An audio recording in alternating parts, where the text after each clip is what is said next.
So, you're a first-time home buyer in New York City. Well, I got some tips for you. Stand by.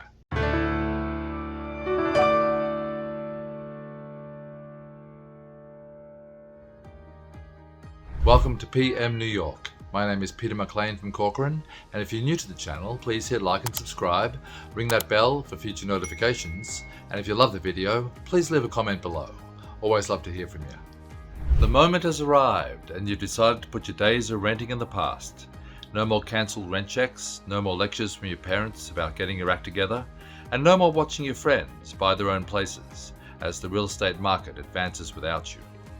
After diligently saving the last few years, you're finally ready to step up your adulting game and become a first-time buyer in New York City. To help make sure you're prepared, here are 5 tips for first-time buyers to use as a guide to save you time and money when you purchase your first place in NYC. Number 1. Save. It's never too early to start saving. New York City is one of the greatest cities in the United States, arguably the world. But it's also one of the most expensive places to buy an apartment for first-time homebuyers. In addition to the high purchase prices when you purchase a condo or co-op in New York City, the down payment requirements, usually 20% of the purchase price, and a year or two of post-closing liquidity, make it extremely important that you save as much as possible. Many first-time condo buyers think they can get away with putting less down. This is very rare in New York City. Even select condos that used to accept 10% down payments are not as common. The majority of co-ops in New York City have a maximum financing of 80%. That's a 20% down payment. Some have even stricter rules of 30% or higher. Regardless of what type of property you plan on buying, save your money. In addition to saving cash for a down payment, make sure you pay off or pay down any credit cards or any high interest revolving debts in a responsible way. If you are pursuing the purchase of a condo or co-op, the co-op board and/or the mortgage company will be evaluating your debt to income ratios. Number 2, you'll need more than just a down payment. Don't forget the closing costs. In addition to the down payment, there are significant closing costs that New York City homebuyers have to pay. These costs can vary from 1 to 2% for co-ops, 2 to 4% for condos, and even higher for new development condos. Number 3, get a pre-approval letter. While you may have seen some beautiful properties online, it's very important to have a firm understanding of what you can actually afford in terms of monthly payments, and not what you think you can afford. And it's best to do this before you start your search. You should connect with a lender or a mortgage company to receive a pre-approval letter. They will verify your income, check your credit score, and request more financial documentation with regards to your income and assets, as well as your liabilities. Having a pre-approval letter not only gives you a clear understanding of how much you can spend on an apartment, but it also enables you to act quickly when you find the right apartment, as it's customary to submit your pre-approval letter when you make an offer.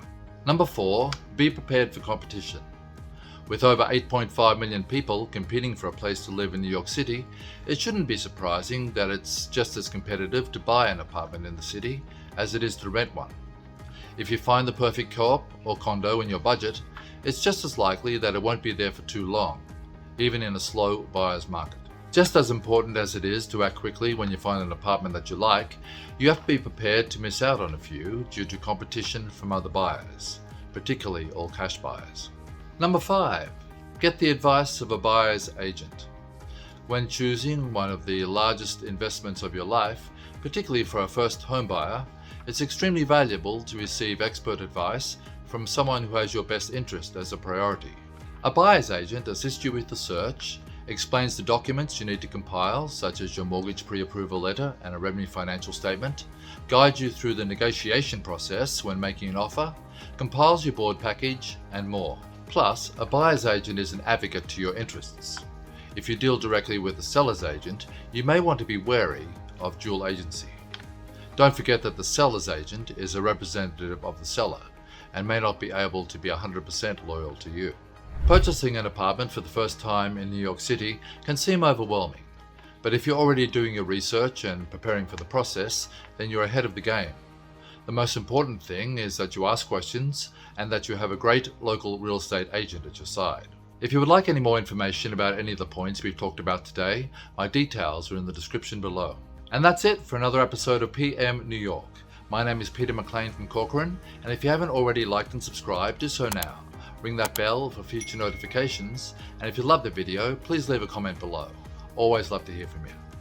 Okay, take care, and I look forward to seeing you all again very soon in the next episode of PM New York.